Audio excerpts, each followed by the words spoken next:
Good morning. It's Friday, January 3rd.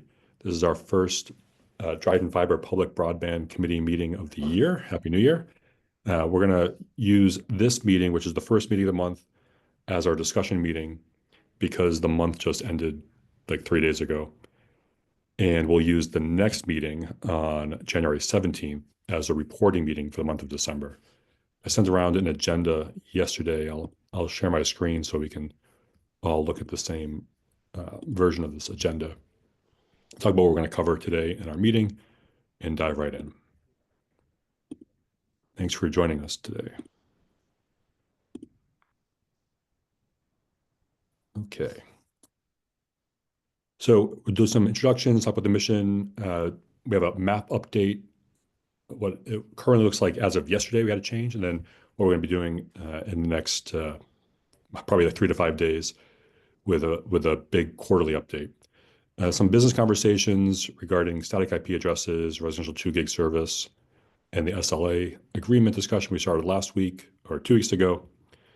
Some updates on MIP installations and an idea that I had, which is to have a public broadband committee retreat sometime later this month to get focused on what we want this to look like for 2025. So we'll start off way at the beginning with our introductions. I don't know if there's anyone new here, but we would like to start with the mission. Do we have a volunteer who's not Graham or Mark to read the mission?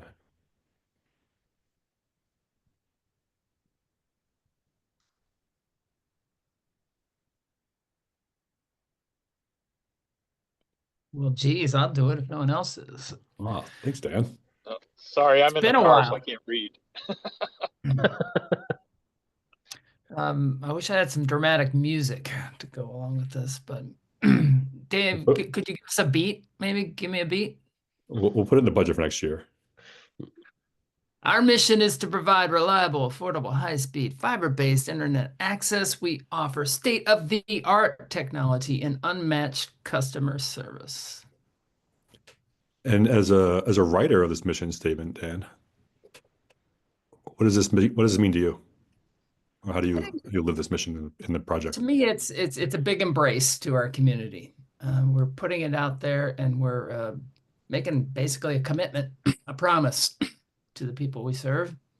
So I think it's a very accessible statement, and it should be reassuring to anyone who reads it. Good. I think something that comes up pretty commonly from people who live in the town of Dryden, who have lived here for quite a while, or longer than the length of the project, is the question of, are you going to come to my house? And the answer is every house in the town of Dryden. And with the MIP funding, every house in the town of Caroline. But the question still comes up. People are in the town of Dryden. If you see them, if you talk to them, the mission, the goal is to reach every single house, be at the end of their driveway for every house in the town of Dryden, and provide them with reliable, affordable, high-speed fiber-based internet access. That includes the southwest corner of town, where you actually have to leave the town of Dryden to get to those houses in the town of Dryden, all the way up to the northeast corner and the hamlet of McLean, the entire town. So as you're talking to people, as they're asking questions about the project, our mission is to provide this service, but also to reach every house in town. And we have to keep saying it because people, I mean, even this week, people ask, like, are you coming to me too? Probably a little bit, part of that is because the map does not have them shaded in a color, which means they are probably post 2026, but we are still planning to get to every single house, and that is part of our mission. Yeah, great. I want to share this. This came in from a customer. We sent them their bill on the first of the month, and they replied to our billing team, to Amanda. They said, I mean, have you ever thought about writing this when you got your bill from a competitor to Dryden Fiber? Thank you. The internet is amazing now. I can actually do meetings on my computer! Exclamation point. Yeah, total thumbs up, Graham. You're making a huge impact. the work that you're doing as a committee, the work that these teams that you see on this call are working to build, construct, design, install, sell, bring this to the community. People actually work from home. They can run their lives, their families, their business. So I want to share that. I don't recall ever sending or seeing an email like that to any of our competitors. So it's a really nice job. With that, we are looking at some really good numbers so far for the project. We're at about 1,500 houses out of the around 5,800 in the town of Dryden. Uh, so we're a quarter of the way there as far as parcels, maybe even a little more than that, with a huge quarter coming up with our projections of what we're going to be turning green in January, February, and March. And then even what we're going to look at over the next 2 years, 3 years of the project. Ryan has put together some updates for the map that I want to talk about. Maybe we'll talk about yesterday's updates with adding Lee Road and then adding everything else for Q1. You ready, Ryan? Oh, you're muted. Yes, let me just share my screen. All right, I'm going to stop sharing the agenda and let Ryan show the maps.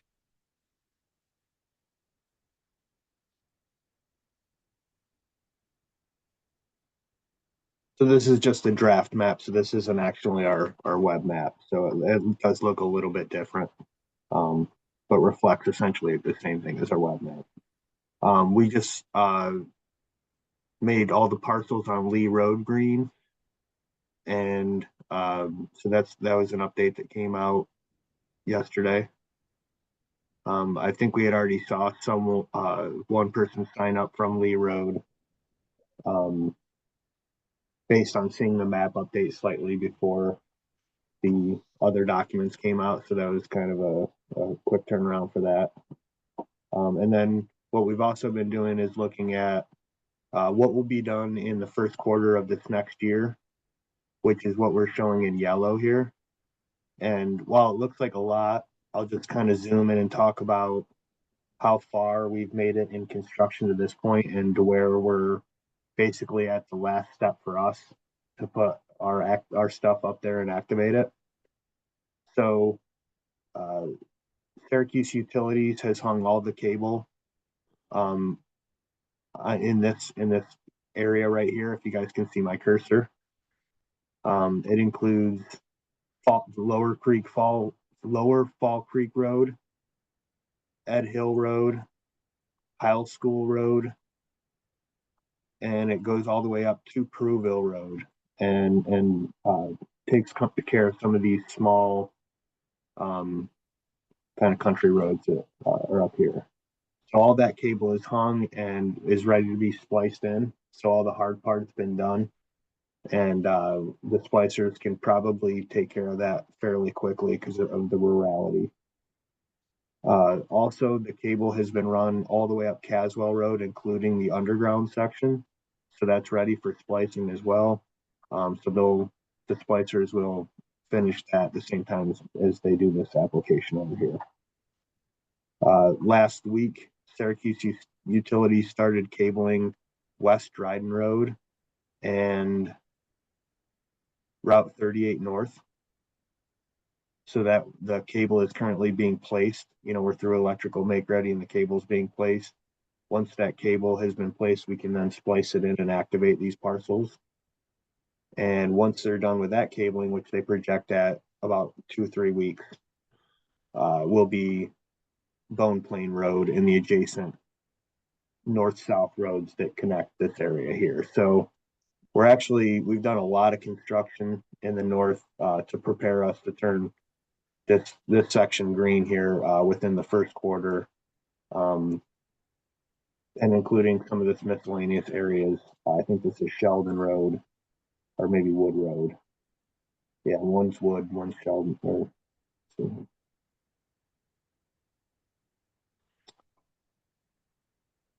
Lower Caswell Road and also Wood Road. We did project some of this to be completed ahead of where we have it now, but we're currently talking about sharing some conduit with Points Broadband through this route. So we're gonna look at that, and that would probably put it into the second, third, and fourth quarter next, probably second or third quarter next year or this year. What you see in blue here is what we project for basically the rest of 2025, which includes the MIP, Route 79 in the town of Caroline. And what this will do for us, this will allow us to set up the Caroline network in our different redundant ways, and then allow for us to focus on the deployment of cable in the south part of Caroline in 2026.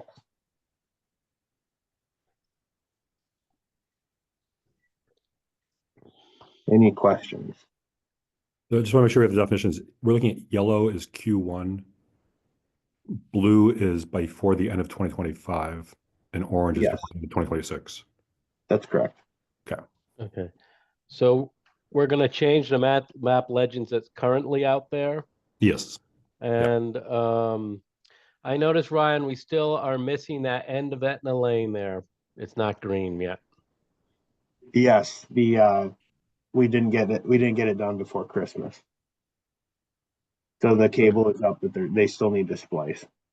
Oh, so they actually can't do that end across. Okay, so because I thought they were done there. What was your question, Graham? Because it was right across the road. It's that building. It's the sorry, I can't remember their name. They do sheetrock, that kind of thing. They're construction Lowry. So Down here. yeah, and because it's right across on the other pole, it looks like we have stuff. You thought that was live, so maybe it isn't now. So, but No, it is live. That's our mistake. You asked us to correct that. oh, okay, okay. So we still need that correction in there, and it should. Yeah, thank Before you. you publish another one, we should do that. So, Yep. now you said you published the Lee Road stuff already or not? You said Yes. yesterday one went out.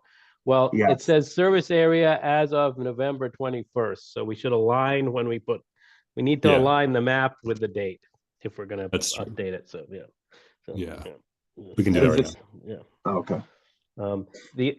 The other thing I'd like to mention is it would be nice to, because we got all these roads listed, that we update the road list as well, because I think that looks like we made progress then. So, but I'm sure you're going to do that as part of this. So, Yeah, I'll make sure we get those done before the end of the day. okay, thank you. Good call. Is that showing? Zoom in on the northeast corner. Oh, okay. That looks better now. All right. That's what I thought. I should have made these ones blue here. Blue. Thanks. Keep talking, they're gonna turn orange.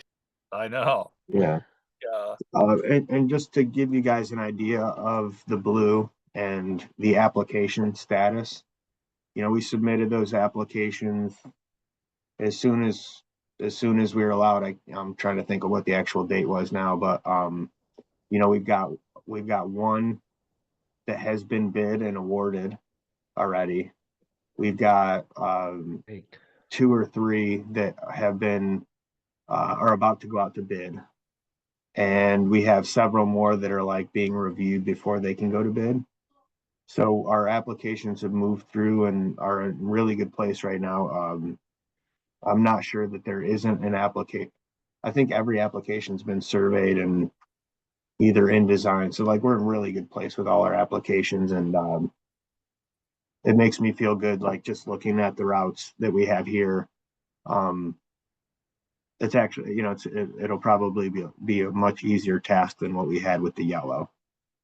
Just some of these country roads are more linear, and we're feeling really good about where the applications are at. Can you zoom in a little bit on the right side there? The top blue on the right side, which would be the east side. Is that Southworth Road? Did you say the top? Yeah, Northeast. that blue area there that you've got your cursor on. Yes, that's Southworth Road coming down. Okay, because I know a couple people on Southworth Road that have been really bugging me about when are we gonna get it? Is this Southworth? No, it's That's Southworth Keith is the Lake. the Yeah. one that Li- goes right through the blue, the upper blue. So go up, up, up, Up a little bit. right there. That one that Y's off of the green. See where the Y is in the green? So Southworth is that. There it is. Now you can see it. Yeah. Yeah. So that I thought they were going to do a route down there, and then there is a mobile home park right where that right angle turn is, uh, in the middle of Southworth. There's a mobile, Oh yeah, right up in here. yeah, there's a mobile home park right there. Yep. Yeah, Delta Street is part of the mobile home park. Yeah, Lilac Lane, Delta. Yeah. Okay. And there's a roofing business. It's Alpine. Is it Alpine? There's a roofing business along Southworth there too that likely would benefit. Yeah. Looking ahead, that I know, a little off topic, but I know this area is going to be a little bit problematic. There's no poles, and I know that there's some issues down there with easements. Right. So, Because that's where we ran into Keith Lane is where we ran into that one easement problem, right? Yep. yeah. And historically, there's been some issues down there with any utilities being underground. So Right. we're gonna have to figure out Kimberly Lane. I think Lake Road's got poles, so Right. that won't be bad. But Yeah, I know a bunch of people on Kimberly Lane too.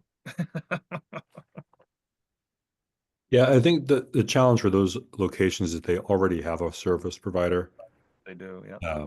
Even if they're not if they're not happy with it, or if they are unhappy with it, and they do have a broadband provider, so they were not covered by MIP, and they're just like not in the pathway to getting to the MIP parcels that you see in the southeast corner of the town. Right. So it's kind of like just same thing as Route 13. They're kind of in a donut space where they Yeah. are going to be surrounded by green eventually, and then eventually we will get to them, but probably sometime post MIP. Yeah. Rick has a comment, but Dan Lamb also raised his hand. Dan, you want to go jump in first? Yeah, so I look at this and I can't help but ask the question. I know this has come up before, but say you're going up Sweetland Road, northeast corner of the town. Just before you hit Route 13, it turns into town of I guess Cortland, or it turns into Cortland County. Right. Yep. Are we gonna, what if we're wiring one house and the next door wants service, but they're in Cortland? We're gonna say no. I don't know of anything that's preventing us. Well, but how far can how far are you gonna go? Right? We don't have a set policy on this. I think. Oh, go ahead, Greg. Sorry, I think what was discussed a little bit was if you can just do a plug-in, you don't have to rerun wire. I mean, basically, what do you call those blocks they go into, Ryan? But if you can get it, if the block is there and you can just plug into it, so it's already spliced, right? And you have an open port, we would provide them service. I think that's if it was like across the road or something like that. I think that's what we sort of discussed because you aren't running more infrastructure then. So You were just planning for the additional customers that might be on that, like you wouldn't just count the houses on the south side of the road, you'd count them on both sides of the road. Right. I So was that's also going to be an issue if we get to if you get where you're really going to see that is if you get to like Sapsucker Woods Road as an example, right? One side of Sapsucker Woods Road is in the town of Dryden. The other side is in the town of Ithaca. And so are you going to be, so would we provide service to people on both sides of the road? I would think we would, right? There's nothing that would prevent us from allowing that, right? I'm not aware of anything that prevents us. I don't think We there's got anything. the legislation passed. Right. The only question I had was if the town board wanted to have a intermunicipal agreement with other municipalities that border the town of Dryden. So in this case, Groton, uh, Virgil or Cortlandville, town of Ithaca on the Sapsucker story. Like, does the town of Dryden's town board want to reach out to these other municipalities and say, hey, we're we are able to service some of your customers who are on our line. We're not adding any additional infrastructure specifically for them. And it's really up to Dan and Jason to bring this to the town board to decide if you want to do that kind of outreach.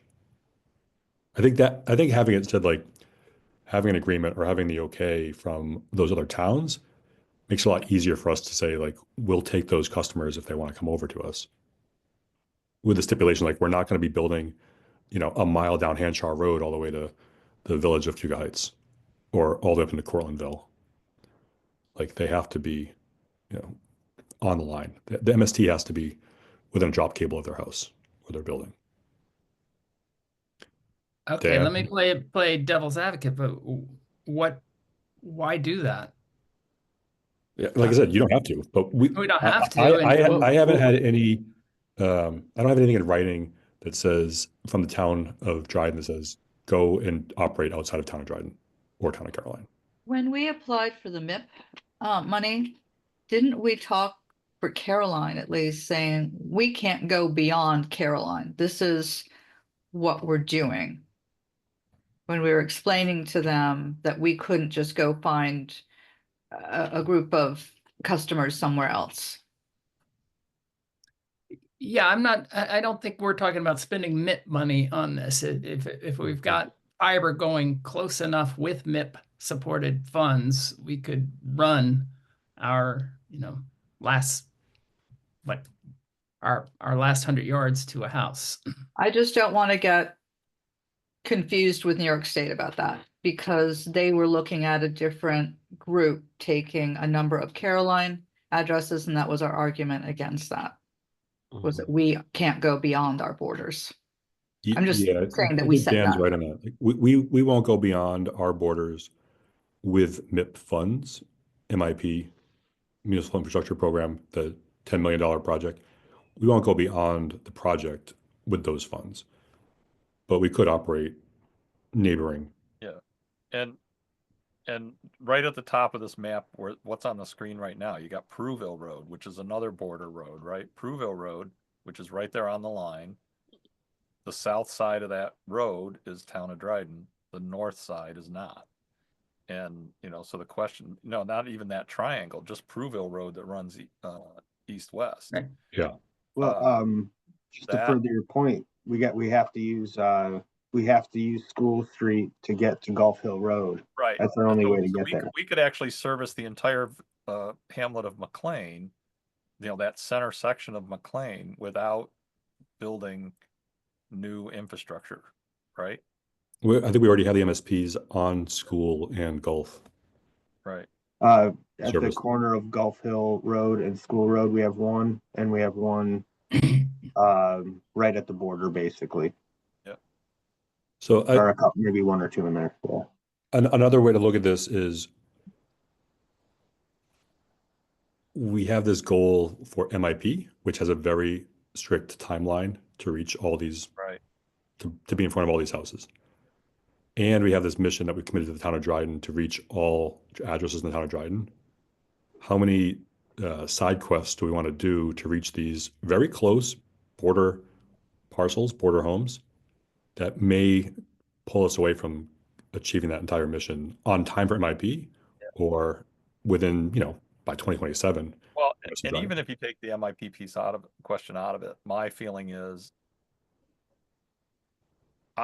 I would hate people in the town of Dryden to be questioning why we're turning on someone, say, in the town of Ithaca or in the town of Groton, even though they're on the border, before hitting all the houses in the town of Dryden, right? I think you could run into that. But again, I think if we're talking about, you've got line running up Pruville Road, just as an example, because it's right there on the screen. If you've got a line running up Pruville Road and somebody on the north side of Pruville Road wants it, I don't know, but I guess it would depend on what the backup is on our installations. If it's going to delay installation for someone in the town of Dryden, I'm not sure I would want that to happen. But I don't know. That's Yeah, I don't think the installation it's not really an installation problem. I think we have enough bandwidth with our installation team. There will, I mean, we'll talk about an equipment issue coming later in this Right. call, and make sure we have enough materials to do the installations. right. Uh, Part of it is But see, that's perception. Approville Road's actually that's a long border road, Yeah. right? That's It's like that's 10 a pretty 10 good miles. distance. And that, if you we're using the poles on Proville Road, we're in Right. ground. we're gonna have a line running right up Proville Road. It's hard to say no to people on the north side of that road, in my opinion, right? Because it's there. But yeah, So And it's going to help reduce the cost eventually of everybody, the Correct. larger customer base we have. So that's our rationale for doing Yeah. it. I do want to make sure we don't we got to be very careful about the priorities. Our priorities really is to do MIP now, agree. which we've changed. But if somebody called up and all it is the drop to the house, and we don't have to add more infrastructure, then I think that we clearly do it, and it's really whether the infrastructure bit that's a fairly easy line to get at, isn't it, Ryan? What's the question? To determine that whether it's going to be infrastructure or it's just adding a yes. drop Yeah, to it. yeah. We Yeah. would like with like Dave said with MIP, I wouldn't recommend designing anything new, and we would highlight that immediately if we were doing some new distribution or whatever to get somewhere. This is what we've done so far is basically just by chance, what we've needed to get from A to B. Yeah. And you're actually in your engineering of it, you did, I think, when you were planning that, if it was just across the road, you would try and have a ports there. Yeah, If just it didn't have basically, big more, if there wasn't a large increase of cost. So, yeah, the cost difference is negligible. manageable. Yeah. Yeah, and many times the poles are actually on the north side of the road. Yeah. Yeah. That's what I'm I think that talking was the initial question. Is like when it first came up, that was the question: was we're gonna have to run this cable on the other side of the road. Is that even okay? And we had determined that it was, and then the second question was, can we serve both people? And so, Dave, do you think we need another something with the board, the Dryden board, to clarify this, or have we already done it? So I think it would be best for Dryden Fiber as its department or organization of the town, just to have the permission in writing approved by the town board that says you may operate specifically in a non-new infrastructure, non-new construction phase to support installations where there is an MST within a drop cable length, 1,000 feet or whatever the drop cable length is, and go and serve those people. That way, there's no question from the public about what Dryden Fiber is doing, what this committee is approving. It's like the town board said, yeah, you know why? Because this makes the entire platform more stable, more customers means more revenue. We know the payback period for installations on average is about $1,000 per install. Right now, we're looking at that. We're trying to see what the actual exact number is. So about 20 months after someone signs up, they've paid for the installation. We also have about 400 installations that are being paid for by MIP, which is going to overall lower the cost of installations across the board. So, I mean, say the installation costs us $500 on average. They're paying $50 on average. After 10 months, that customer we've paid for the installation. Now the money pays for the ongoing costs, which we're about to hit that threshold where we're making money on every customer's monthly bill to pay back the infrastructure costs, the construction costs. So I think there's a case that says we do this because we know customers who join us are staying on a long time. They're not leaving we have 99% renewal rates. People are staying month after month after month. And this just makes it more sustainable as an operation to have these neighboring parcels. That sounds perfect. I can write that up as a resolution, Dan. Okay. All right. Any other side questions about Ryan's map update? I think Rick did have a question. Where are we on those? Sorry, where are we on those the underground work on those ones off of Ferguson and Yellow Barn? They were called in before New Year's, and I have to check with Sean. I don't know. Okay. The dig safe tickets were being called in, so they were very close. Okay. Oh, Ryan, do you have any idea when they're going to start pulling the secondary poles that they've left around, at least in Etna? Well, that's the $1 million question. Frontier does that at the very end, and no one can do it but Frontier. So we're gonna have to stay on them to get that done. That's why you see so many all over the place, not just in our area, but others, is they fail to come back sometimes. But we'll just have to stay on top of them. Yeah, I noticed some of our infrastructure is still on those old poles too, and hasn't been moved over, at least within Etna. There was at least one pole where that was the case. Yeah, it So- gets transferred over. There's a closeout process. Okay. Yep. I Most want of them seem to to transfer. try to give an answer to Rick's question, kind of at not as specific. So in the chat, he says, sounds like Nemai Road just went from by the end of 2024 to the second half of 2025. This map that Ryan is showing us is the updated quarterly look at the projection as of the beginning of this quarter, January 1st of this year. On April 1st, there'll be another update to the map. If everything works right, everything that's in yellow right now would be green on April 1st. Everything that is in blue, which is by the end of 2025, would then be changed to one of two colors, either yellow, which means it'll be done in the second quarter of 2025, or it'll stay blue, which means it'll be done in the second half of 2025. So there's that big blue section that's north of Route 13, west of the hamlet of Etna, that is blue right now, which means before the end of 2025. But it's possible, and based on prioritization of what we're looking at, that will be done by the end of the second quarter of 2025.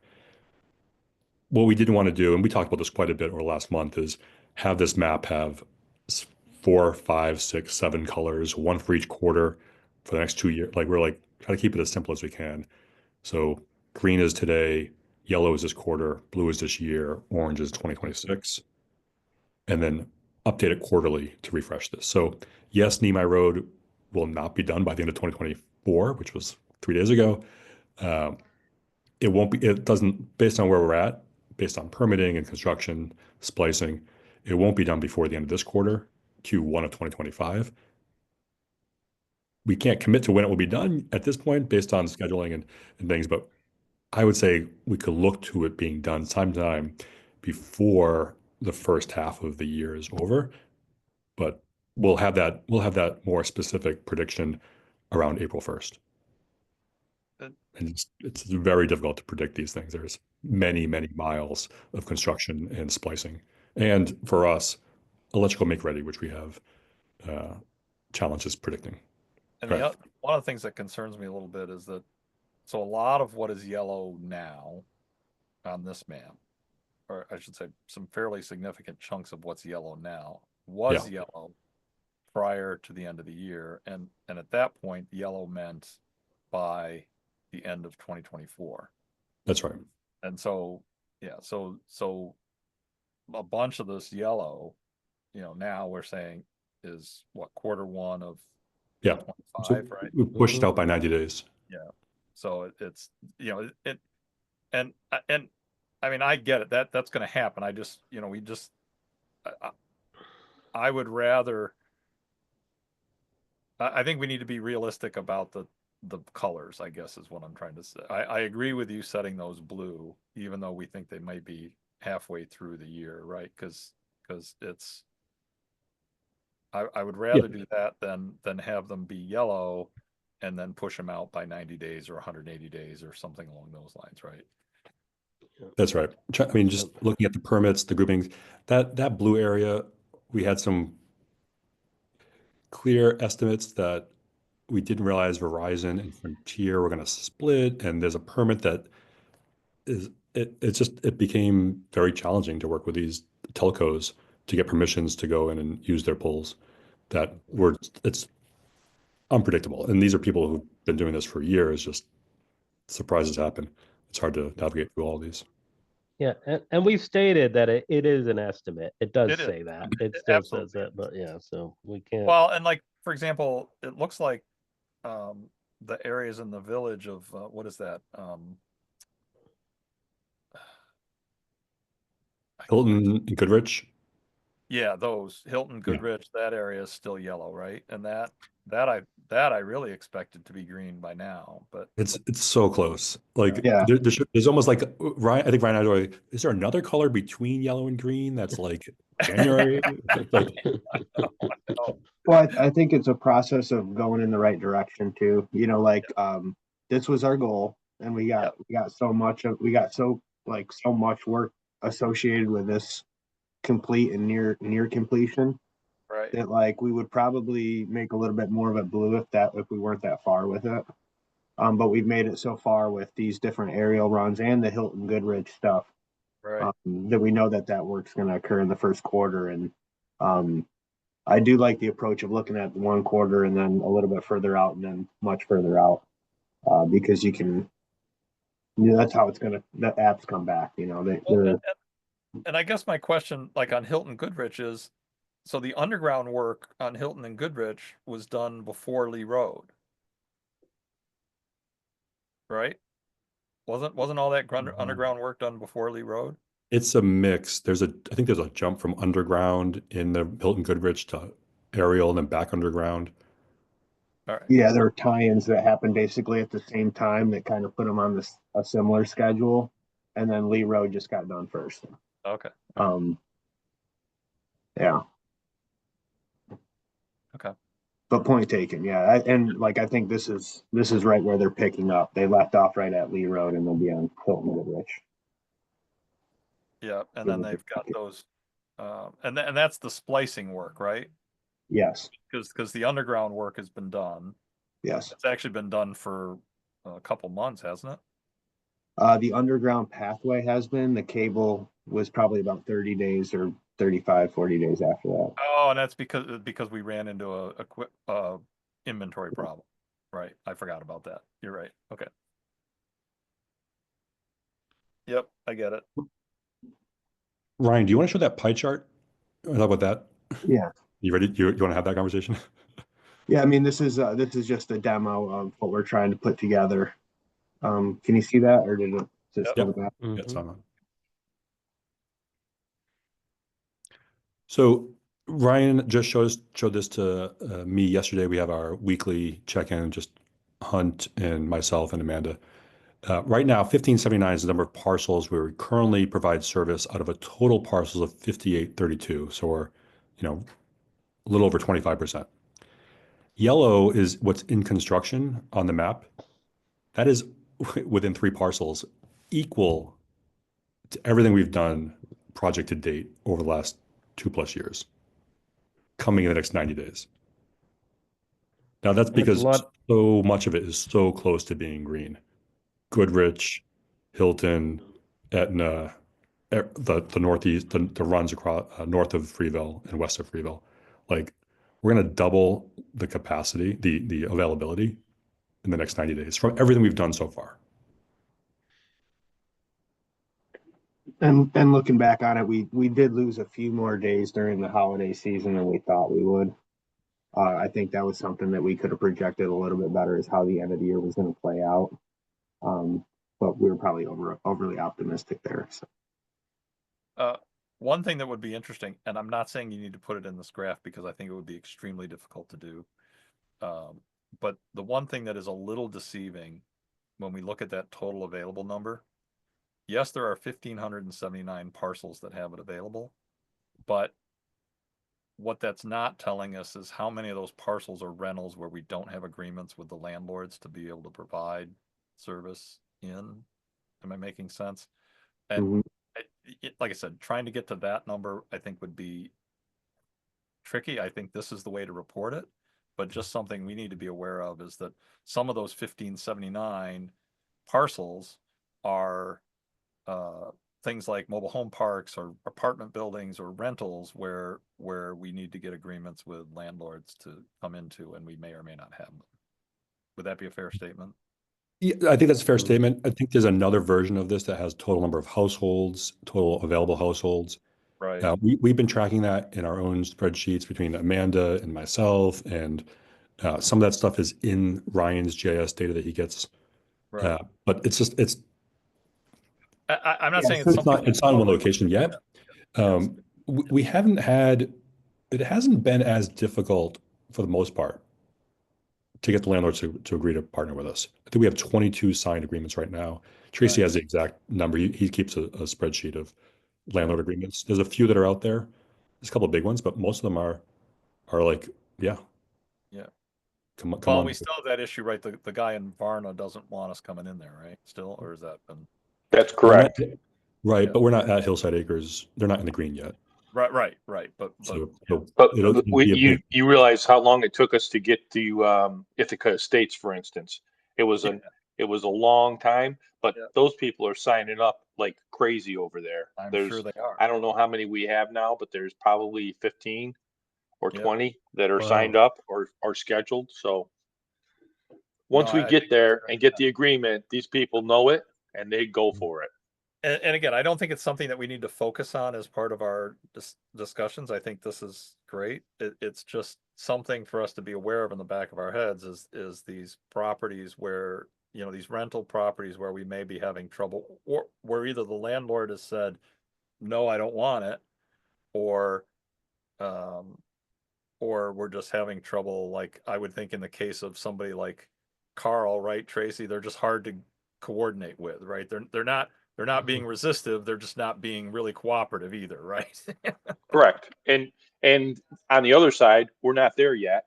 So Right, there's right. the That's lack what I'm of urgency on their part That's- is, what are yeah. you asking me about this for? Because you That's guys right. can't even service it. So Well, but didn't we run That's into another that part with of it. the Estates though? They is that there was some back and forth. They were in the green, but there was back and forth yes. with the landlord, and it And took Ryan has made a concerted effort to Yeah. say, okay, we're not going to turn this green yet because we don't have the infrastructure in place within that in the park. parcel. Right. Yep. So let's not Mhm. shoot ourselves in the foot again. Yeah, no, And I think that's a really good idea. I agree with you. I think it is, and it's just one of these nuances, right? It's not a major problem or anything. It's just one of the nuances of understanding our available base, I guess. So on this dashboard that you see here, this is all these indicators are coming right from the web map. Yeah, Like this is that's the source of it. So Yeah. the next step would be, we have the FCC data points in our data. Yeah. On the map, and we're going to report on those dots the same way we report on the parcels, because that kind of goes to your point about how many are on a parcel. And we are finding some MDU data in there that we may be able to pull out and say X number of MDU units are along this route. But we're trying to work. It's a lot getting through the data. No, So that'll be the next step, is to add the household pieces to this. And if in these meetings we determine there's another indicator we want to see on there, we can just throw it up there. And I think this Let's go dashboard is into that. awesome. I think it's awesome. It really gives a good visual of, I think, where we are. yeah, I mean, this came from Dave and Amanda needing to see the data better. So Remind me, 58 total parcels. What's our total households? Is it 10,000 something? No, it's only about 6,400 is our closest estimate. All right. this is Somewhere between the 62 to 64. parcels in both Caroline and Dryden. Is that the number I we're think, I think parcels for both towns combined is around 7,200 That sounds right. parcels. Right. Yep. And households is And households is somewhere around, I don't actually, 6,000. it's probably around it, maybe around 8,000. Yeah, because I think Caroline especially, there's not a lot of 78. There's very few MDUs or mobile home parks. Caroline is mostly 1-to-1. One thing you will see is if you zoom in on the map on drydenfiber.com with these mobile home parks, you'll see every individual mobile home with its address, which in this list would show up as one parcel, but like Ryan said, in the GIS data, It's right. It's going to show up we, as, we do have some individual home locations, those yeah, I think data this points. dashboard is awesome. There's actually 260 odd parcels in here that don't have addresses. That's true too. Yeah, so we're trying to account for some of those oddities too. Yeah. Rick has a question about what's the reason for landlords not wanting service. I think the main reason we've had is a mobile home park where they have many utilities buried underground. So a utility underground could be water, sewer, electric, telephone, cable.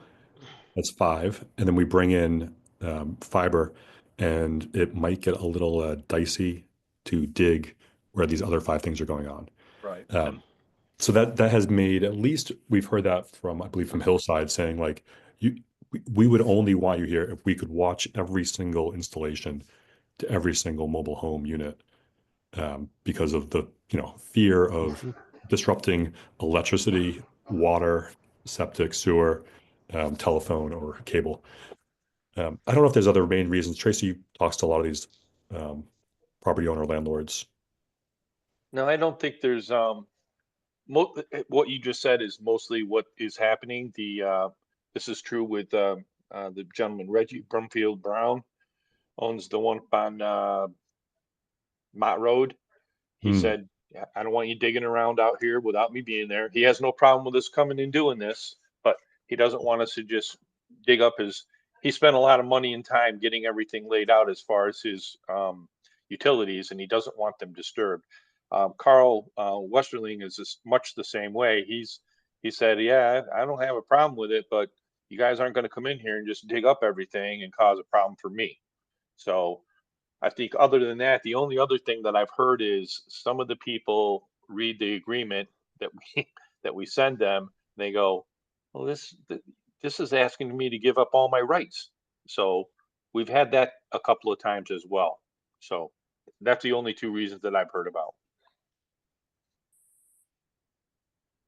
All right. We have a bunch of items that I still want to make sure we cover today. As I said, the reporting meeting will be in 2 weeks to do a deeper dive.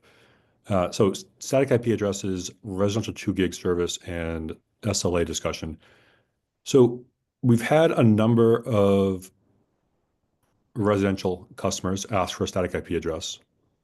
I believe that number is 2. We've provided it to one of them about a month ago with the idea that we would figure out how we would charge them for this. Right now, we only offer this to business class customers. And I put an email out to the Public Broadband Committee to discuss this. I feel like it was like 3 to 1 about doing something about this, about either forcing them to take a business tier versus just offering it to them as an add-on to a residential service. Since we're mostly all here, I guess Mark, Graham, Dan, Tony, I think Jason's here now. Any discussion before I ask for like a vote on this? Well, my point was to make the service just keep it simple. If you want this, it just keeps it's simpler to advertise. It's simpler to it's pretty clear. If you want a fixed one, you have this sort of thing. If we start doing add-ons, then we're going to keep track of it, who's got it, and so there is a slight additional overhead that's going to be related to them. So, and it seemed to me that, yeah, there is a service class. Quite often, if you buy business class, you get that. That's pretty standard within the market. So I don't think we're deviating too much. I don't have a really strong opinion about it, but just like keep it simple, So.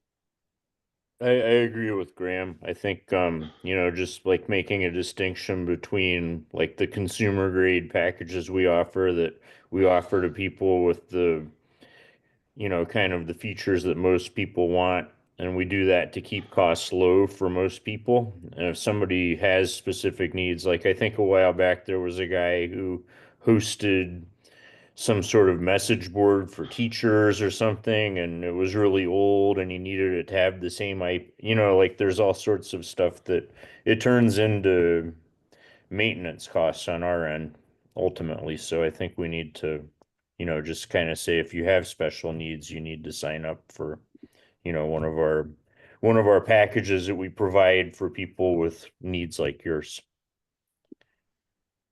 I'm of the opinion that I'm okay with an add-on. I, in my opinion, we should, if we need to price it right, to make sure that it's not costing us anything, but I think, if all they're adding is a static IP address, I guess what are the other things? The other things about there's other things in the SLA for business class that's not in the residential one, right? Yeah. But so I personally, I don't have an issue with it. I guess as long as we have a mechanism with which we can track it and bill it without causing, because if it's something that's going to be problematic to track and add, and it costs us money to do this extra billing, then I think, then it's an issue. But I'm of the opinion that if somebody wants a static IP and we can offer it to them, that in a residential service, do it as an add-on. But that's just that's where I am. Jason or Dan? Yeah, if it's like I agree with Tony. I mean, if it's a simple add-on for another, like Scott says, like $10 to $20, but we're not giving them the extra stuff from the business tier. I mean, that should be fine. If they want the extra things the business tier offers, though, they got to get that one. Right. Like if they want the, if they want the other stuff and they want the,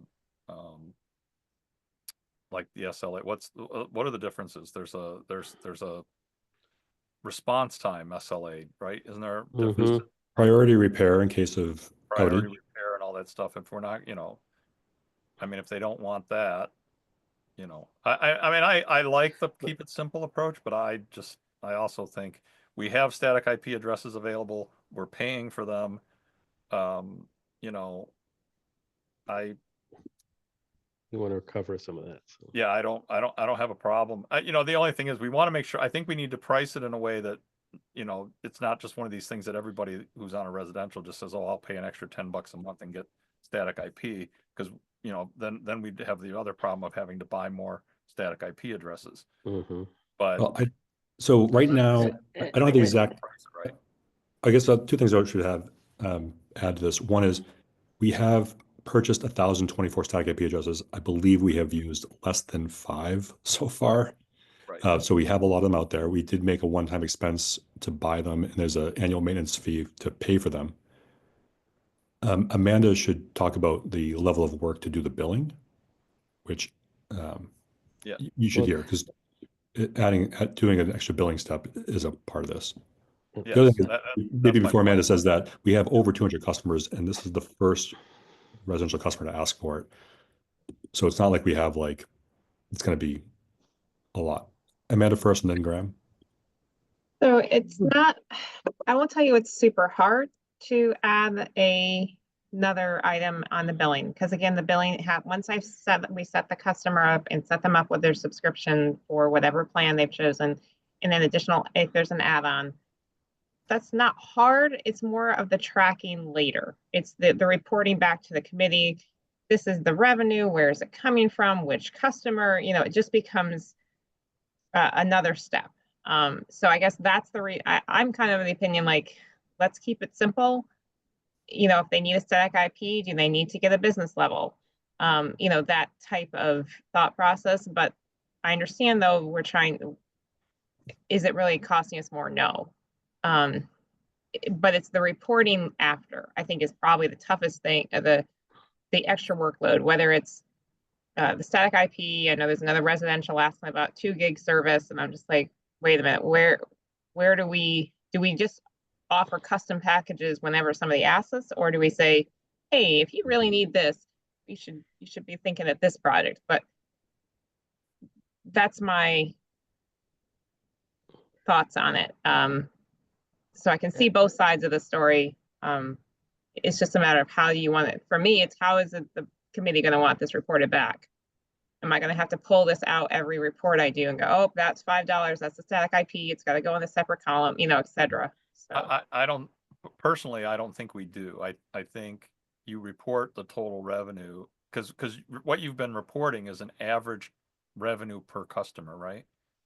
Like, well, like, I We do agree, both. I mean, I Dan. have the I mean, revenue you say how many, per, you say how many are on each tier, and then you right. do an average, and then you do an average. Like, do we need another? I get your point. Do we need another column that says these people have special billing, have add-ons? I don't know. Mhm. I personally, I don't think we do. I think it just gets rolled into that. You know, you have people on these level of services, and this is the average they're paying per customer. That one particular customer is going to be paying more because they've got an add-on, right? But I don't know that you necessarily need to report out the add-on revenue separately unless others would really want to see that. But that's just my opinion. But you do have to be cognizant that anything that you do adds this overhead to things. To Correct. see the tracking and all Yes, this. The other thing that I was worried about is that it will make people in businesses just buy the residential tier, which they can do already, I think, but it's like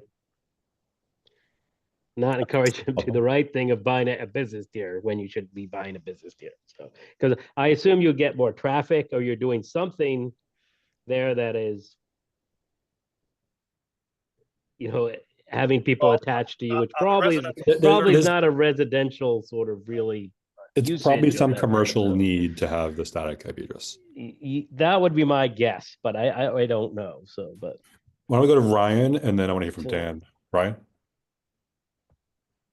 Yeah, just really quickly, the ones with the IP addresses with all the value that we bought are specifically IPv4. And this comes into the whole IPv4 versus IPv6 discussion. IPv4 addresses are limited and very rare, and I don't know quite how much the internet has caught up to where we don't need them anymore. But I do believe we have access to more IPv6 addresses, maybe like as many as we want from our service providers. I think that was the deal with Windstream initially. So there is that distinction to make, and technically I don't know if we can assign one and not the other, or what the difference is. But one we do get for free, and one we have to pay a lot of money for. Good to know. Dan? Yeah, the only thing I would add is I think to be competitive, if other companies are offering this, that we should probably have it as well. We don't want to be seen as a, not on the same field as the other existing offerings. So that would be my view on doing this. And look, if we get oversubscription or too many people pick it up, then we can revisit the policy. But if it's just going to be a handful or less, I think it's not going to be a big change to how we operate. And Go I'll just ahead. add, I think the Go ahead, Tony. charge should be at least 20, if not a little more, maybe 25. Because I mean, right now the difference between silver residential and standard tier business is $30 a month. Yes. Now the difference gets bigger when you start going to the gigabit. Gigabit is 90 and gigabit for preferred tier and business is 150. So the difference between those two is bigger. But if you charge like 20 or 25 a month, it's still cheaper than business service. You're not getting those other SLAs, but it's also not like, I think it's 20 or 25 is going to be enough that if it's not just going to be one of those things that people will just do because they just think they want it, right? So we can do one of two things. It looks like we have 3 supporting this and 2 not supporting this. We also have this other conversation that I have on the agenda to talk about adding a 4th tier to the residential for 2 gig service, which also is a business conversation about complexity of the platform or the offering. We have had a couple of people who are residential customers, definitionally, who have asked for greater than 1 gig service, who've asked for 2 gig service. I put together, I think just in the agenda, the recommendation for what that would look like. Let's try to share that screen. And it's based on what we're doing right now with the pricing between the two different commercial tiers, 1 gig and 2 gig. Yeah, 1 gig and 2 gig. I'm looking, 2 gig on the business side is $250 a month. So right now we have had 2 residential customers requesting 2 gig service. Should we offer a 4th residential tier? It could be whatever we want to name it, but it could be super platinum at $150 per month for 2 gig. As a note, the pricing for business tier is $150 for 1 gig and $250 for 2 gig, plus the other business tier benefits. Currently, our residential tiers for platinum would be $90 per month for 1 gig. To go to 2 gig, it would bring it from 90 to 150 per month. It basically increases the price the same way that 150 to 250 goes, which is Right. double minus a third of the cost. So doubling it minus 25. Is that right? Part of me thinks it should be, and this is just I don't know. I just don't like the fact that it's priced the same as the 2 gig business, because a business might look at that and go, well, I can get 2 gig residential for 150 and I can get 1 gig business for 150. Granted, there's other things with it, right? But I just, I mean, I'm yeah, wondering it's if it should be priced slightly higher, like 160 or something, which would still be less than double of the 90, right?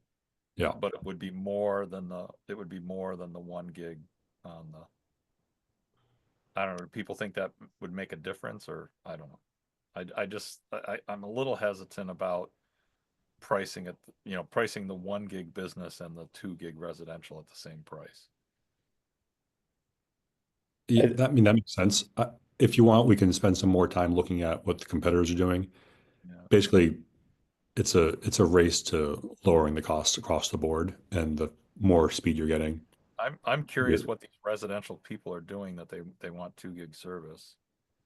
I think the challenge here is going to be representing it as, the business, like we would have to highlight that the business service has a different SLA without diminishing the SLA on the residential service, without, kind of making a big point of what they're not getting, but still providing something at all of these price points. And it makes me also think of the stuff that we saw in that huge Sienna presentation, which ended up being more about marketing and exactly this sort of thing, like providing packages that have the features that sort of user would want at a good price point. So I think it's a bigger discussion, kind of. My guess is for now, if these 2 gig requests from clients, from customers come in and we sell them the 1 gig service at $90 for residential, they're probably not going to complain about the speed. They're probably not. I would agree. They're probably not. They might say, like, in my head, I need to have the status of being someone who buys 2 gig and has 2 gig and has it available if I need it. I mean, even talking to TC3 about the amount of bandwidth we could give them and what they could use, they're like, it's hard to use a gig. It's really hard. So to say you need 2 gig, you're doing a lot. You're using a lot of bandwidth. A lot of people are using a lot of bandwidth at the same time. Yeah, it's like what Tony said is what I was thinking, is what in the world are they doing that they need 2 gig service at their home? I mean, Like, maybe they got to have like 6 kids all doing gaming at the same that's what I'm time or wondering. something. That could be it. Guys sharing an apartment all playing games right at the same time or something. That Yeah. could be something where they'd want it. But If they're competitive gamers and they need to do this as part of their, yeah, I can see it. then maybe they should have a business level tier. Yeah. Like an amateur athlete might actually have I to mean, buy. I don't have a pro, Right. I mean, I kind of like the idea of having a super platinum residential service. Um, I We guess, just find, if that's the case, we need to find the right price for it. yeah, you know, I think, you know, maybe super platinum is 160 or something like that, or, I would just add in that when Spectrum started making the claim of a gig service with copper coaxial cable, Yeah. is when you started to see these folks in the fiber to the home game start to do 2 gig services. And I think it was just one way to like one up in the marketing, so that like our flyers say we can do a full gig higher than Spectrum now, and they can. I think it was a reaction to that too, which is something that would be, you guys are up against Spectrum as well. So, just seeing that on your flyer is already going to set you aside performance wise. So I think that might have been why it was done in the first place. right. That's a really good perspective. Yeah. I You don't know, have a the- problem, like, you know, you're right. Even if we get only one or two people that sign up for it, I think having it there, you know, having a 2 gig service available residential, I think probably not a bad idea. Again, I don't know what that does for billing. I mean, having another package and all that, it doesn't seem like it would be that much of an add on the billing side, but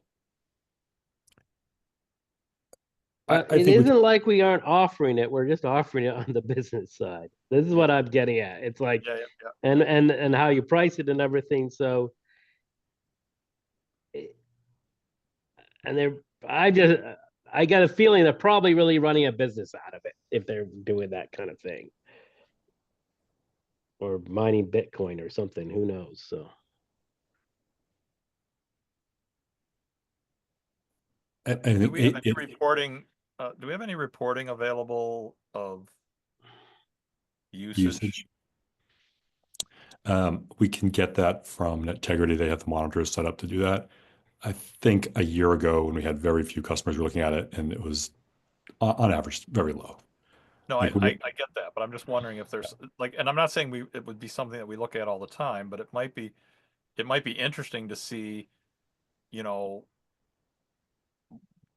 are there residential customers that are, you know, using huge amounts of bandwidth for whatever reason, you know, and it's, I mean, we're not monitoring what they're doing. We're just looking at, you know, I Yeah. guess some of that could be used to identify, because one of the things we say is that, you're not supposed to be running a server, right? A commercial server on a residential service. And, you know, if somebody's doing something like that, although they could be running a gaming server, I guess, but, you know, and trying to say, well, it's not commercial, but, you know, some of this stuff has to do with peer-to-peer gaming, right? Yes. Yeah. Somebody that's doing a lot of that could be having a lot of bi-directional bandwidth, right? I mean, my feeling is if we have the bandwidth to do this, like literally, like not just like the human bandwidth, but the bandwidth to do this, people want to pay us for the service. Yeah, Should I offer- don't have a problem with it. Like, hey, this is better for the platform to have people using it. Same thing with the static IP addresses. We already paid for these. We paid the $45,000. We're paying the annual fee to maintain them. People want to buy this stuff. We should get it off the shelves and get it out there in the market. Yeah.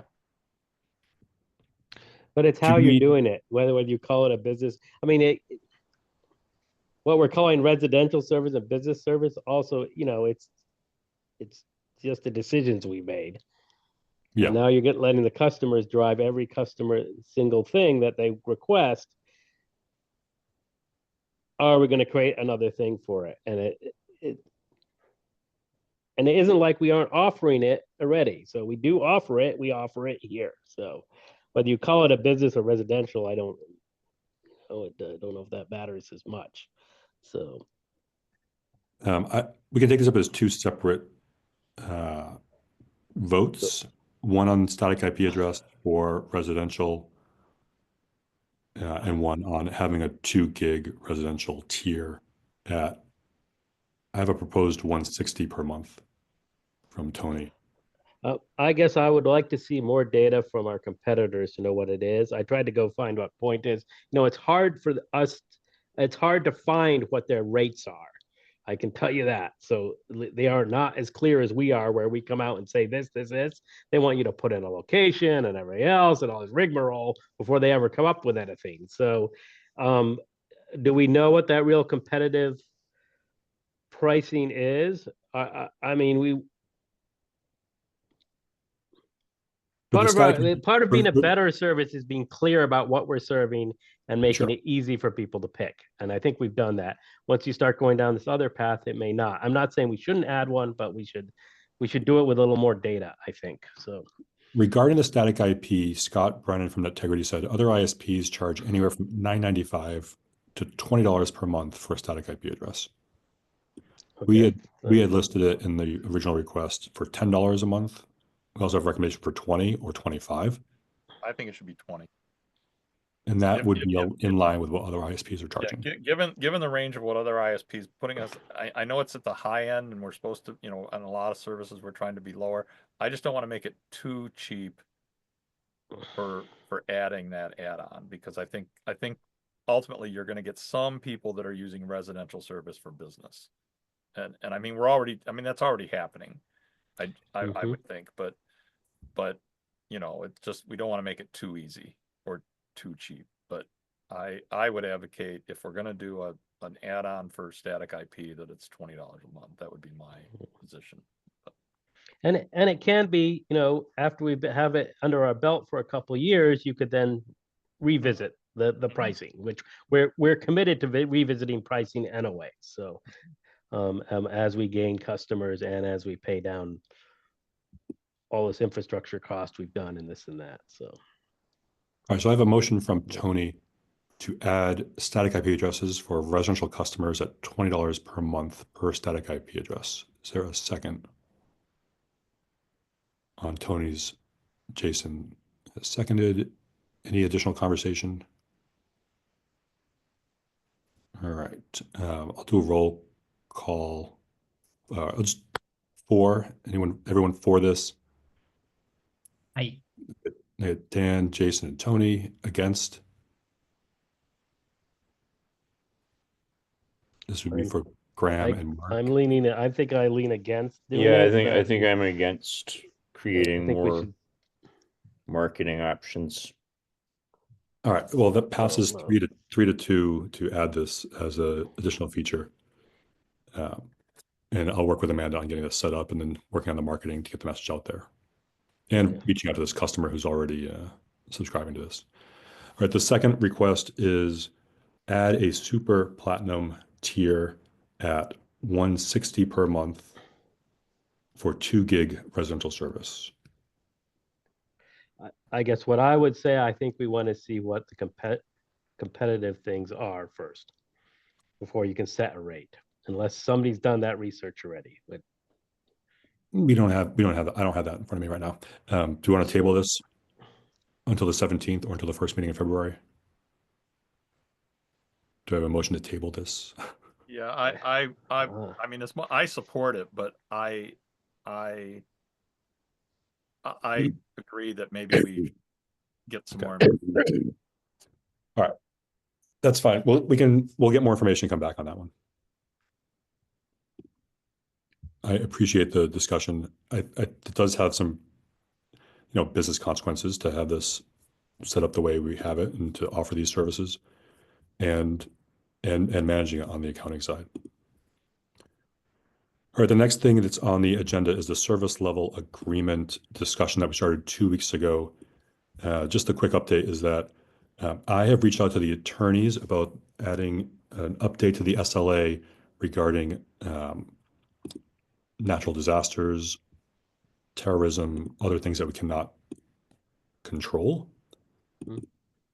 And Tony has started work on a different credit schedule. Yeah.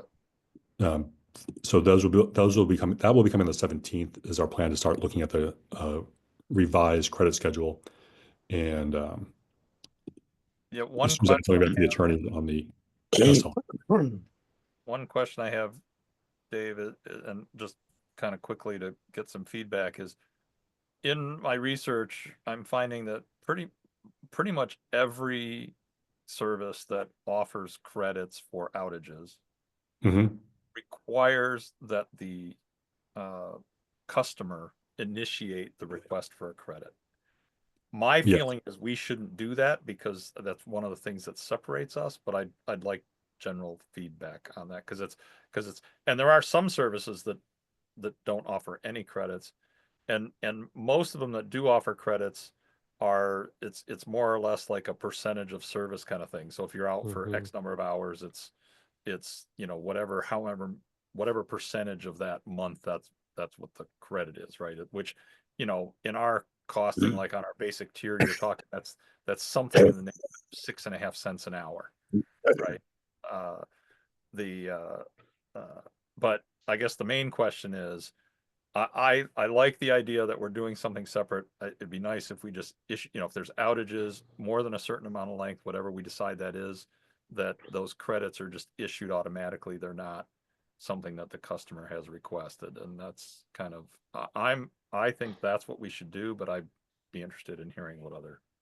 Yeah, I mean, it's kind of it's been an operational call in that the SLA does say the customer has to call in and we have to record that they've called in at the start time of their outage. And once it's repaired, we record the end time of their outage.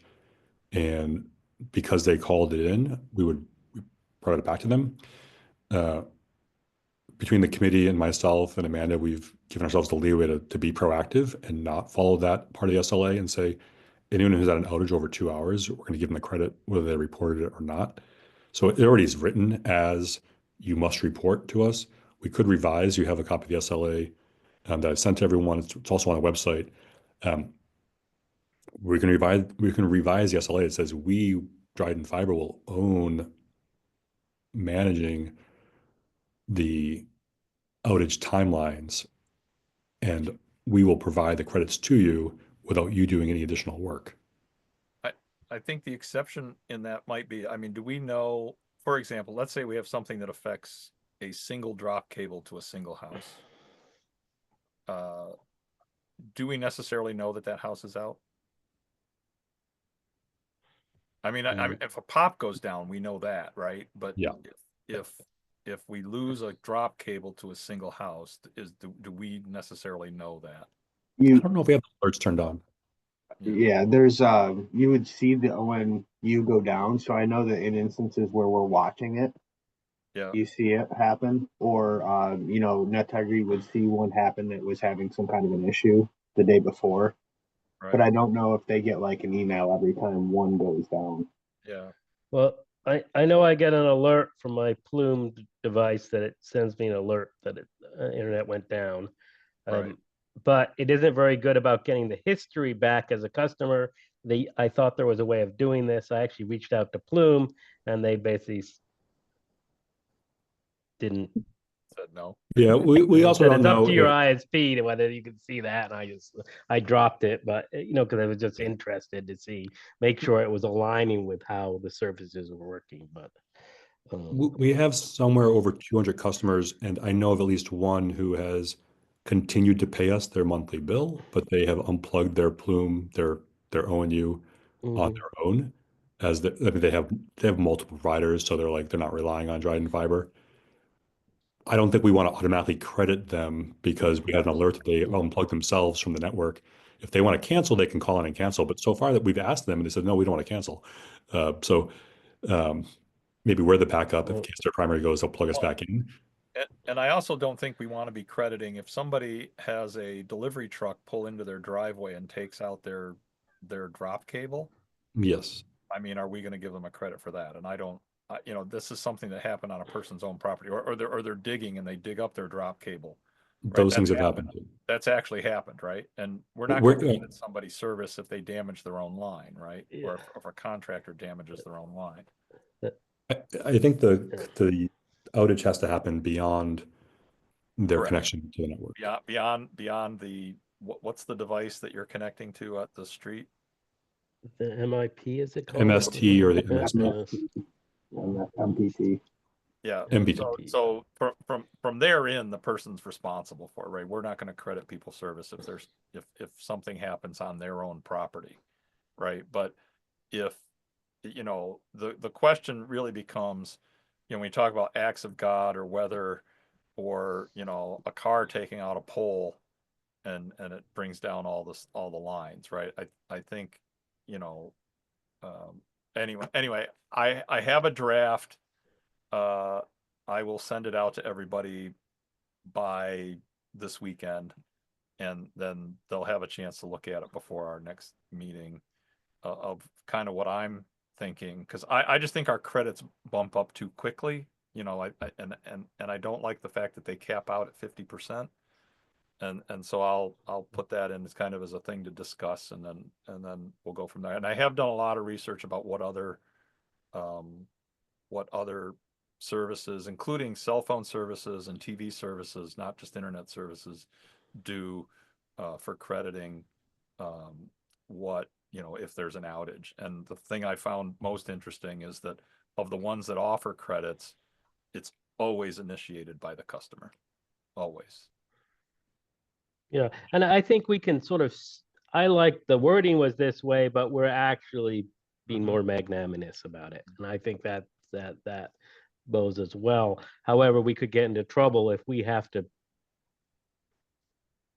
you know, what people really consider an outage, this sort of thing. We need some sort of determiner of what that is, which I think we're trying to clarify here. So that's the other thing that I found pretty much every service has, is there's a minimum, like, they're not going to credit you for a 15-minute outage, right? And Yeah, we have at least 2 hours. We have 2 hours on I think ours is 2 hours, but, which I think is a good number to set it at. There are some that it has to be 4 hours. There's some that it has to be 12 hours. You know what I mean? It depends on the service, but they pretty much all have a minimum, and they pretty much all have it initiated. Dan? Yeah, so the other thing we consider is whether the customer needed the service at the time, because if we have an outage in the middle of the night and it can create a disruption, or the customer is away and didn't need their service, and we're compensating them for an opportunity that they never would have used, I think we're misplacing our resources. So I think a customer initiated reimbursement process, making sure our customers know to do that, would be more appropriate. Well, and I found one service that has like, one service has made it very easy to request. Like, most of them, you have to call a number, you have to wait on hold, right? It's this whole drawn out process to get your 50-cent credit or whatever it is, right? And I certainly don't want to do anything like that. But there is one service that actually put their request online, so you can just go to a website, say, I was out, I want my credit. And they made it very easy for customers to request. And that's not the norm across these companies, right? That's kind of an outlier. And there's a lack of ticket. You know, I call things in, then Integri's picking it up. They talk to me, they call me back. It's great. But there's no ticket issued that I see to say, oh, Graham called, a ticket, send me an email that, oh, the ticket arrives. Then when you close that ticket out, you know, I know you've closed it, or you think you've got it fixed or whatever. So it's all pretty much verbal. And for tracking for a customer, if you want to figure out how much you're out, it isn't so easy. So all right. So just anyway, another point. I know this wasn't the main part of the agreement or the agenda, but Dave, I will send out something here in the next couple of days, and which will be kind of a draft for people to talk about and look at. But I want to get it out well ahead of the meeting so people could look at it and think about it before, you know, just trying to do it on the fly in one of these meetings. That sounds good. And the other thing we do have to worry about is that Amanda has to manually put each of these credits on each account. That's right. And that's fine when you've got, you know, 10, 15 accounts that you're doing it to. But if we have to do it for 1,000 customers, we might be in trouble. Now, you might be able to just lower the MRC rate and do it that way. But I don't know. So we need to worry about this as the growth of customers goes. So because you want it to be sustainable on her end. Because yeah, on the other side of that too, when Graham or Tony was talking about reporting, like, does every customer have to do it? I don't want to get 50 phone calls, 60 phone calls, 100 phone calls. That's going to be time consuming. I like the idea of I think that's why I like that we initiate the credit, because basically I have a list from customer services, these customers are out. And I can just go through and go, okay, that's some of our customers. This is how long they are out. This is the credit. And I just put it right in. There is a certain overhead to customer requested credits. You're absolutely right. 'Cause- Yeah, so and you're yeah, I never gonna know when definitely, they could come in. They could come in, like you could get them all, like you could get one today, you could get one a week from now, you could get one 2 weeks from now, right? yeah, so having it all at one time is yeah, I don't want to they have to request it. That's just Yeah. going to be we would have to hire somebody, and we need to hire somebody. But And like I we said have to- before, I think it's something that separates us from the other companies, right? Is Yeah. that is that it is people just, Yeah. you were out and you were out for more than a certain amount, and we want to, and we recognize that, Mhm. and I think people really appreciate that. I mean, it's Yeah. I don't know if you've had feedback, Dave, from people, but Anytime we give people credit, we get very positive responses. right. Yeah, it's But what if the But- service is out from 3 a.m. to 6 a.m. and no one was harmed? Are but we you going- don't know that, Yeah, Dan, we have- because we you can have have no- cameras and Yeah. things like this, security devices and that. So that assumption. Now there is a maintenance window, I believe, which I don't know we've been that clear about. But when I talked to, Should there's exclude- definitely a blip Yep. maintenance. We should exclude period, so- outages due to maintenance, right? Yeah. Because Right. Yeah. Maintenance windows tend to be 4 hours, but the outage time is less than 2 hours and usually less than 30 minutes. right. So it never hits that 2-hour threshold as a So single. I maintenance. think, I think we need, and I think we need to explicitly.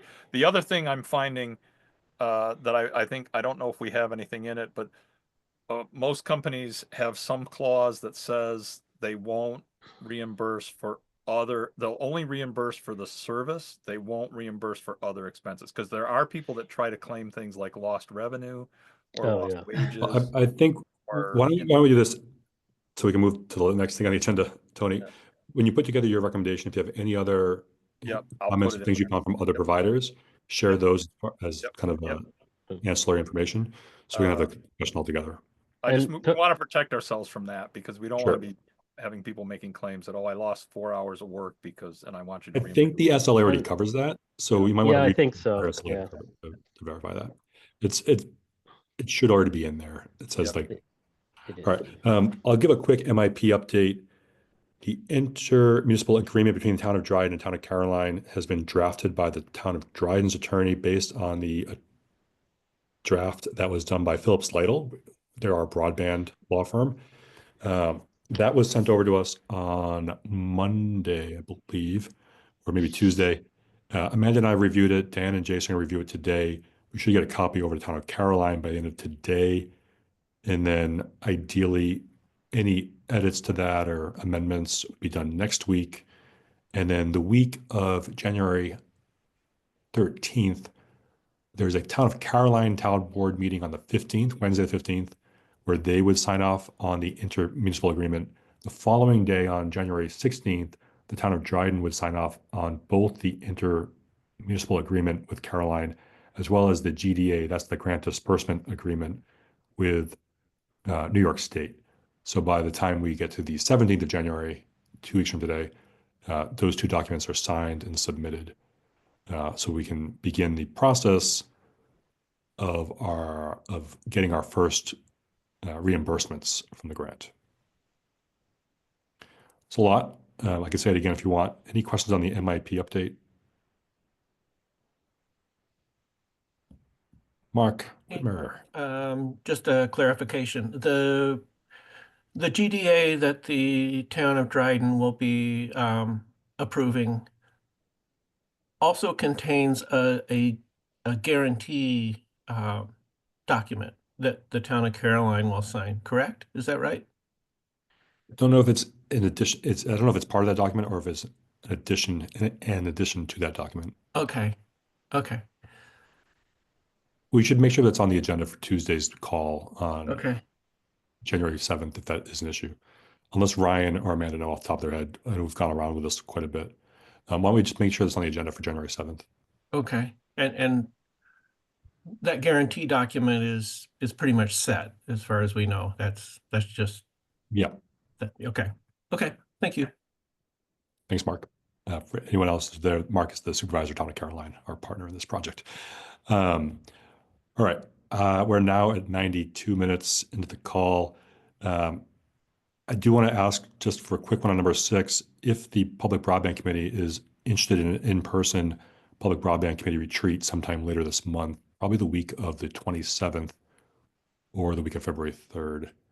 That would be Graham, Tony, Dan, Jason, Mark, as well as Joel and Arthur, who aren't here today. Probably 2 to 3 hours, kind of outline what we're thinking for the year, big picture goals, and get some of that stuff written down. If it has to be in person, I'm out of town the 31st for a week after that, Okay, so I wouldn't be available for that. but you could do the 27th through the 30th. Yeah, that's in place. Okay. So it sounds like Mark is at least interested in doing this, if he can do it. I am. Sure, Tony? it'd have to be a Friday for me, or a Saturday. Okay. Friday, well, the 24th, so the The 24th looks good for me. How's the 24th look? 24th is good for me. What time are you thinking of doing this? Either Any time that works for the 7 of you. later in the afternoon, I can probably pull that off. But yeah, I mean we're working, so Yeah, we could do like 2 to 4 or 2 to 5 on the 24th. yeah, that probably would work. The 20. Yeah. Jason. Dave, of this month? Yeah, January 24th. Yeah, I mean, I could do that. Cool. All right, I'll send out a save the date and then start that discussion about what we want to make sure we cover in those couple hours we're together. Okay, let's talk about installations. I did send an email out based on I don't know why Tracy said this. Tracy Monell, who leads our sales and a lot of our other support working with our respective customers, he said about a week and a half ago, like, things are slowing down a little bit. We're not getting as many requests for service. I said, I don't even think I said it out loud. I just said to myself, wait until the letter to our taxpayers goes out. We sent out a letter with an update on Dryden Fiber with an invitation to sign up to 5,500 taxpayers in town of Dryden. And in the last 4 days, we've had a lot of new, I said an uptick. Tracy, what's the number of new requests in the last 5 days? As of right now, I believe it's 78 since Monday. Since Monday. It's gone crazy. Yeah. And many of them are in the green now, so we've signed up a lot of people to installation as well. Great. Install volume, we had our biggest month ever in December. I think we're at 65 plus the 3 that came in at the very end during that Thanksgiving weekend. So 68 installs credited to December. Steady pace already scheduled for this month of January, probably close to 60, if not more. As well as I just showed you, or as Ryan showed us, 1,500 parcels is what we've done so far in the first 2.5 years. In the next 90 days, we're looking at adding another 1,500 parcels. So we're going to see a huge increase in requests as well as installations. Let me pause there for a second. Is there any priority that's put as areas go green? Mm-hmm. If people signed up well ahead of, because I mean, I know people that have been on the list, they signed up a year ago or more, right? Is there a priority put on those as their areas go green? Sure. When areas go green, we get a list from Hunt that goes to customer service at Integrity, goes to Amanda for postcards, goes to Tracy with sales. And Tracy will go to our list, which is now over 1,000 requests, and look through every road name that is now in the green, every address is in the green, and do the proactive outreach. And that tends to happen within 24 hours of the parcel turning green. We've reached out to those customers, those prospective customers, said, hey, you signed up sometime in the past, whether it was a week ago or 2 years ago, we can now provide you service. Would you like to be scheduled? They say yes, all done by email. and we get them on the schedule. So they do get a bit of a prioritization over someone refreshing the website and then sending a request in once they see it's neat. Right. Okay.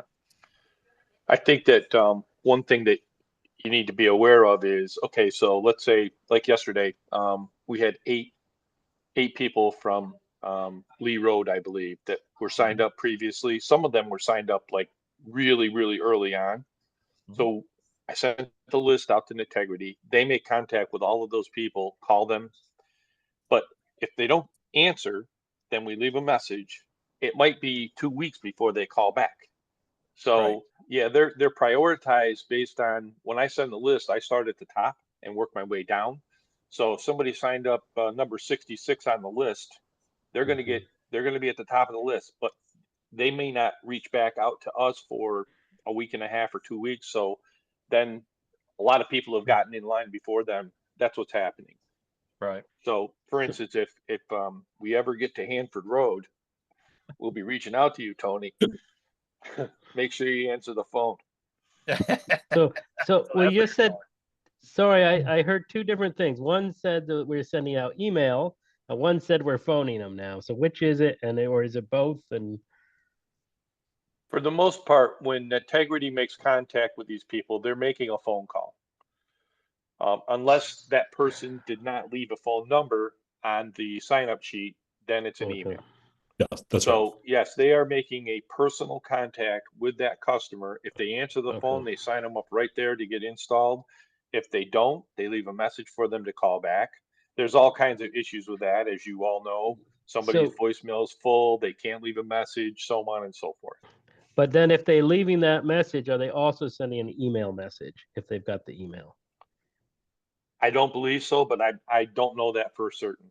So I think that would be a nice touch if it's easy enough to do. So You go on. So- We should verify. I Yeah, think there well- is also an email outreach because most people, almost 99% of people who sign up provide an email address too. We'll double What check has that. been happening, I know for certain, what has been happening is I go back and look at the list after a week and see, okay, what's happened with all these people that we now have in the green that weren't before. And if there's no contact been made as far as them calling back, I will send an email or I will call them myself to find out, are they still interested? Or do you really want to have the service? Have you decided not to do this or whatever? So I've been playing that role as well to keep these people, we keep in touch with these people. Yeah. And that's why our list of people that are out there that have been contacted and not signed up and got installed is very short. Thank you. Okay, no, I think that's sufficient. If you're following up with it, then yeah, I think that works. So, yeah, we just don't want them to drop off because we had some unhappiness early on, and we knew some of the list actually wasn't getting kept, but I think it is now. So it's great. Yes, and I'm very aware of that early on Yeah. issue, so that's why Yeah. I'm doing what I'm doing. So, So the last you, topic Tracy. under installations and customer count update is that we are now facing a challenge of rapid growth, which is inventory. Initially, we had this issue with ONUs back in the fall. We've handled that as of right now. We think we can manage around what we have, and even considering a switch to another provider for ONUs from Sienna to Calix. The drop cables is a very different burden. There are varying lengths of cables that we need from 75 to 100 feet to 150 feet if they're close, like in the village of Dryden. With some of these rural installations, we're looking at drop cables that are 500, 750, or 1,000 feet long.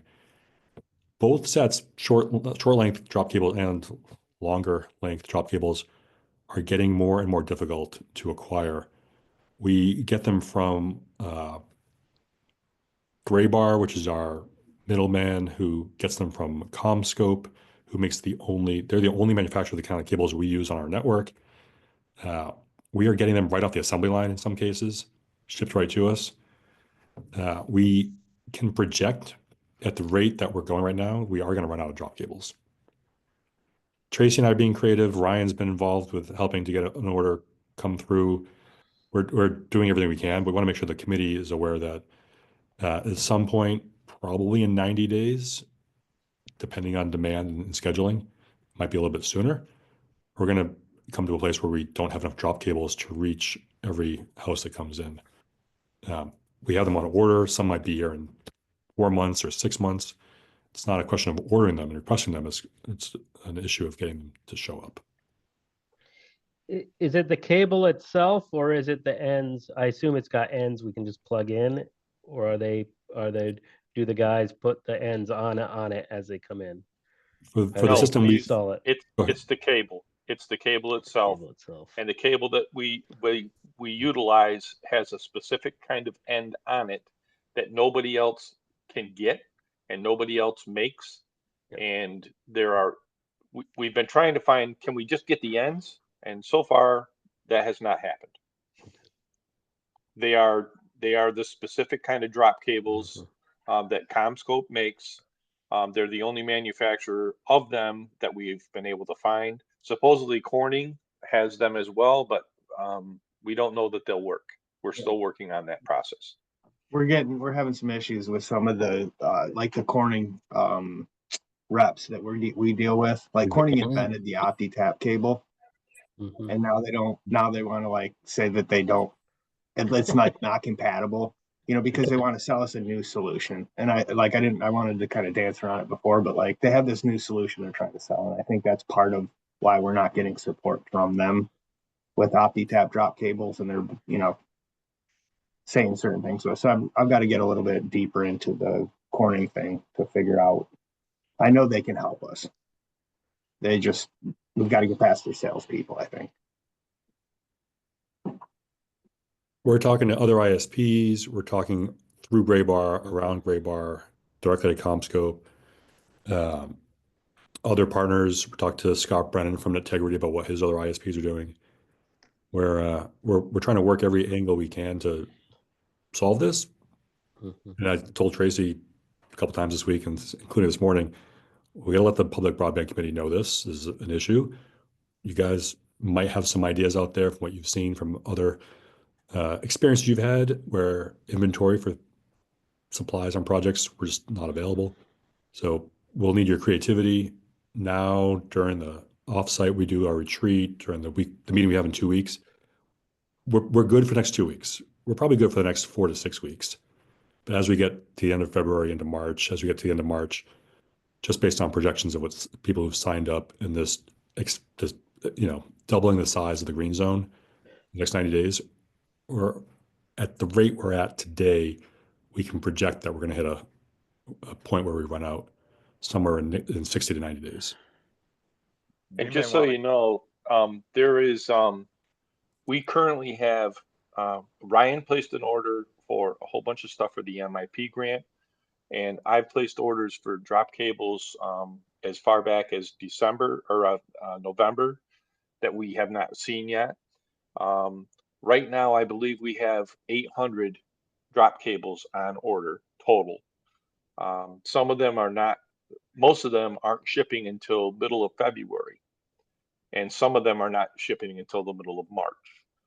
And in my conversations with Graybar, they're telling me that CommScope says that they're just not building them fast enough. So we aren't the only organization in the United States that are doing this right now, and that's the problem. Everybody is trying to order stuff at the same time. So this is what's going on, and I don't want everybody to get caught off guard. This is what's going to happen. We may be fine, but we don't know for sure.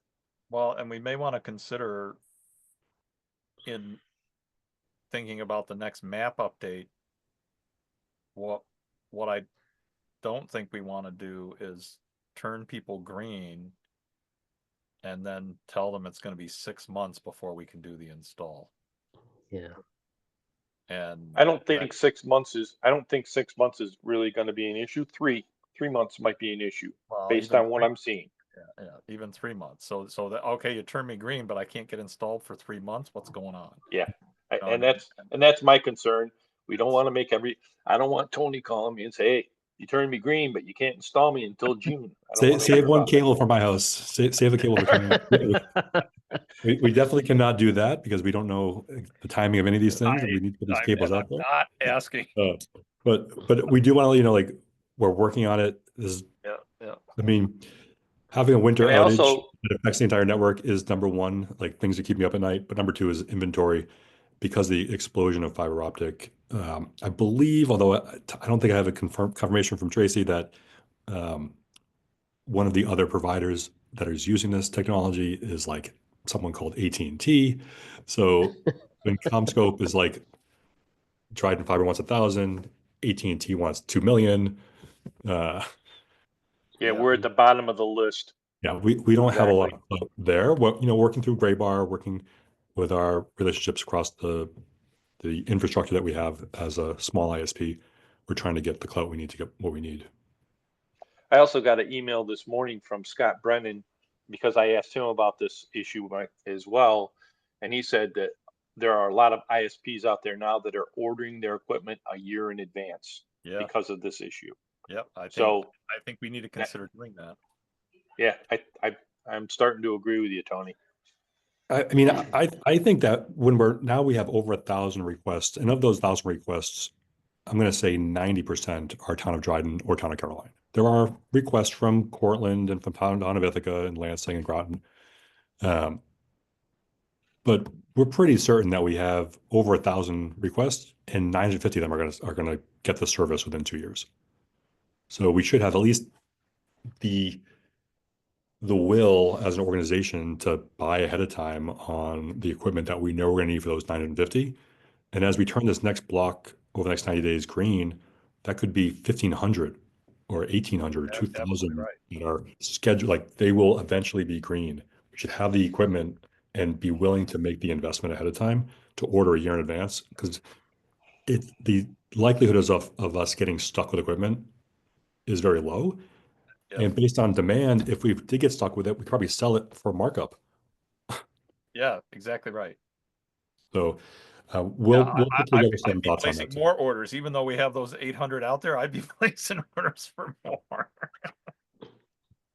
I seem to remember though, but a couple of years ago when we were deciding which suppliers to go with, that was one of the things Graybar was supposed to do is be able to stock, and like kind of stage equipment so that before we even ordered it or knew we wanted it, they were supposed to be on top of that. So it's kind of disappointing with, this and the other equipment we were having trouble with that this has, been an obstacle.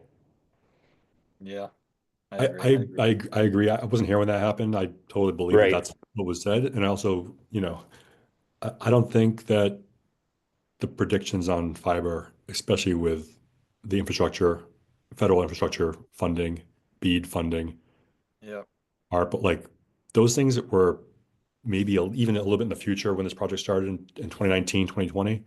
yeah. So to have all that money flooding in Oh, for sure. Yeah. just changed the game for Graybar and for us and for everyone involved. Um, they haven't given up. They're working for us to help us solve this problem. But we make I sure would we add that we would be in some big trouble if Graybar wasn't involved too, because I've worked with Yes. some other suppliers and they're not perfect, but they help. They definitely work hard for you. Yes, they do. I agree with that 100%. They are very helpful. And they are also working directly with CommScope, who is the supplier of most of the stuff we get, and they have a good relationship there as well. So it's I agree with Ryan. This Graybar they've been working on overtime trying to figure out how to do this. I speak with Alex Cook at Graybar probably 2 or 3 times a week. So they're not dropping the ball and ignoring us. They are on top of it. They got their hands tied behind their back right now. Well, that's good to know. And the other thing is evidently Corning signed an agreement with AT&T, which is AT&T is upgrading their network across the country. Corning signed an agreement with them to provide the materials to do that fiber upgrade, which is why all of a sudden, like Ryan said, we're not getting any support from Corning. But at the same time, all the other ISPs across the country are now looking to CommScope to get equipment for their builds because they can't get it from Corning. So it's a double-edged sword there for us. Thank you, everyone, for this very lengthy, extra long call today. We started at 10:30, so almost 2 hours. We will have our reporting meeting on the 17th in 2 weeks to do a deep dive into all parts of business for the month of December. We'll also look at Tony's recommendations for SLA updates. And as part of Tracy's new reporting on sales and the work Gleeman's doing for us, it will be an inventory report at the monthly meeting going forward. So throughout the year, it won't just be during these discussion meetings, it'll be part of the reporting meeting on where we are with inventory to keep you ahead of where we are. With that, thank you for being part of the call today. If you have anything else, email me and help get things answered between now and then. Thank you all. Thank you. Thanks, everybody. Thanks, Dave. Thanks, everybody. Thank you.